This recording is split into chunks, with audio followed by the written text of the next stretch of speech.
エネルギーシフトが起きるってことはどういうことかと、大きな世界のうねりというか変化が起きるかなと。石油とか天然ガスとかこの天然資源ですね、化石燃料のこの分が一番消費されているのが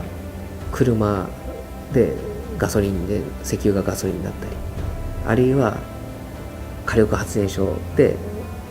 タービン回してっていうので燃やされてっていう形だったり、この二大消費量、ここのところは先ほどのエネルギーシフトでガソリン自動車が電気自動車になる。そして使うのはだから電気、ガソリンじゃなくて、その代わり膨大な電気をこれからはより人類が消費するようになると。じゃあその電気どうやって作るのが、火力発電所ではなくて原子力発電所でもなくて再生可能エネルギー由来のオーガニックエネルギーにやりますよと。産油国とかその地域、そこの重要性っていうのが劇的に減っていくっていうことなんですよね。軍事力のバランス自体も変わってきて、国のバランスも変わってきて、力関係も変わってきてっていう変化が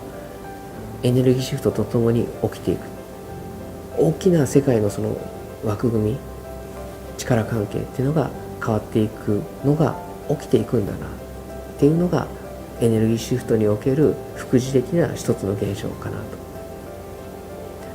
あともう一個、今世界人口70億ぐらいのうち電気のない社会っていうのがまだまだありますよと。その電気のインフラをしていくところがコストが膨大なので、なかなか貧しい国ではそれが普及しない。でここのところにどうやって電気のある世界にするかと。例えばアフリカにおける電話の話でいうと、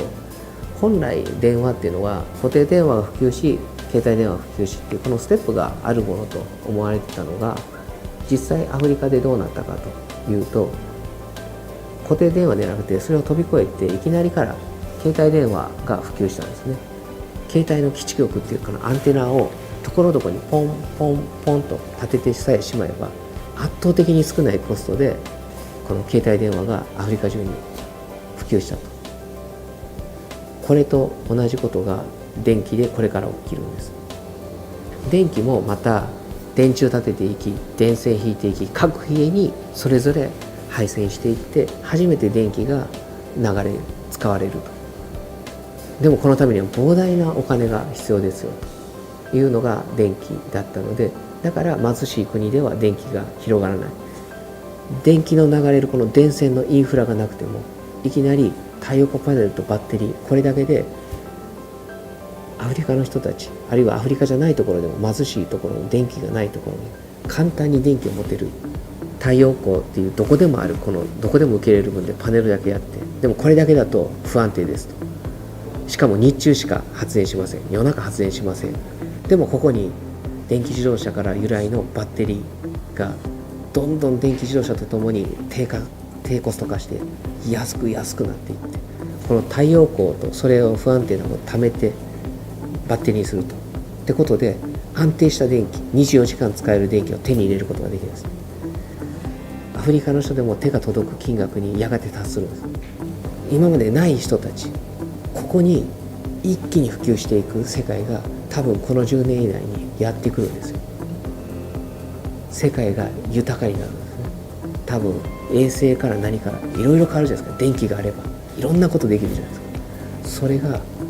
貧しいところにほど届いていく。それがこのエネルギーシフトで起きることです。大きな変化、大きな波の一つなのかなと考えています。